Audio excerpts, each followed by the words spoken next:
One thing about what Trayvon Martin told you that made you think this was racial. Describing the person. Pardon me? Describing the person. I just didn't... Describing the person that was watching him and following him, sir. Describing the person is what made you think it was racial? Yes. And that's because he described him as a creepy-ass cracker? Yes. So it was racial, but it was because Trayvon Martin put race in this. No. You don't think that's a racial comment? No.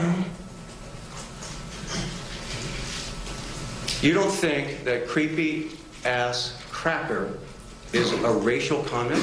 No. Well, you didn't mention it in your letter, correct? That's just a personal letter to the mama. Right, you didn't tell Ms. That's just a personal letter to the mother. You didn't tell Ms. Fulton that the man that was following him was a creepy-ass cracker, did you? No. You didn't tell Mr. Crump in the recorded interview that Trayvon Martin described George Zimmerman as a creepy-ass cracker? No. And when you met with Mr. Della Rionda for the first time on April 2nd, 2012, you never told him in your interview that Trayvon Martin said a creepy-ass cracker was following him. No, I did say creepy, sir. Yes, I agree. You did say creepy. Yes. So the reason you didn't say that, though, was because you didn't think it was relevant? Nobody asked me. You come ask me what exactly that Trayvon said that night about the person that was following him and watching him. That's what you asked me when I met up with you.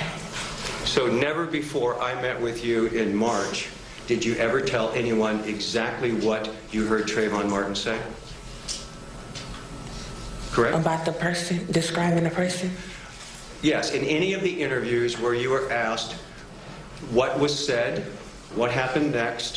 What was said, yes, I did. By describing him, no, I did not. I just said creepy. Some dude's following. One at a time, because the court reporter has to take down both voices. If you'll allow her to please finish her answer. Are you finished with your answer?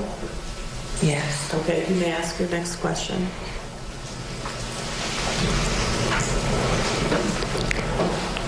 Of course you wouldn't say it to Sabrina Fulton because it was offensive.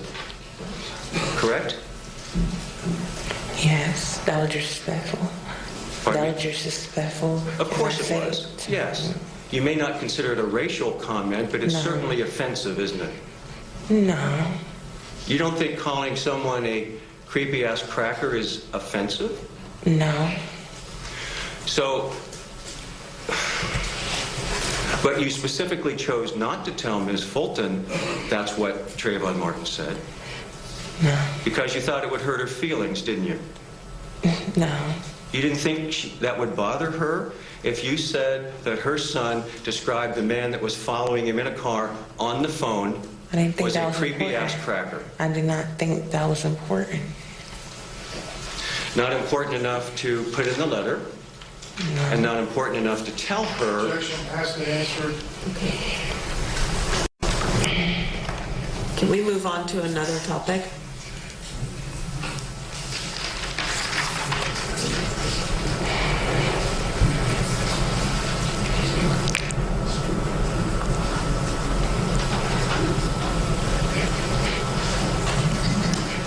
Just to be clear then, you didn't include that in the letter and you didn't include it in the conversation you had on March 19th with Ms. Fulton. No.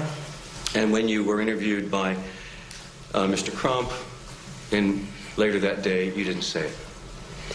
No. And then you were interviewed but you did say to Mr. Crump that you thought the event itself was a racial thing. Yes. He asked me, and I said yes. And I was asking you then, what made you think that? And then you were saying just because of the description. Is that what you're saying? Yes. The description being there was a man on the phone in a car watching him. Yes. And you And met, follow you, him. pardon me? And follow him. Right, so you took that to be racial Yes. without any additional information. No.